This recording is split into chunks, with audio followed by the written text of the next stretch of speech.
మరి విశాఖపట్నంలో కనక మహాలక్ష్మి అమ్మవారు ఒక చెయ్యి తెగిపోయి ఉంటుంది అమ్మవారికి. మరి ఆవిడ ఎంత అనుగ్రహమూర్తి!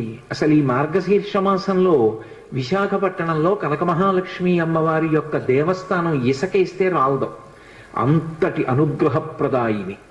ఆ తల్లి పాదముల దగ్గరికి వెళ్ళి నమస్కరించాలి తప్ప ఆవిడ అనుగ్రహించలేనటువంటి విషయం లేదు.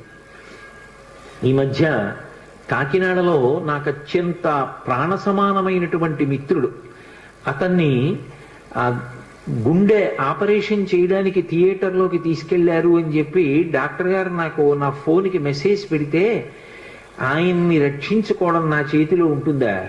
ఆ పరదేవత రక్షించాలి. పసుపు నీళ్లతో కనక మహాలక్ష్మి అమ్మవారికి అభిషేకం చేశా సమయంలో.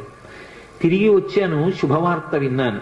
ఆ తల్లి గొప్ప అనుగ్రహప్రదాయిని. ఆ తల్లి ఏమి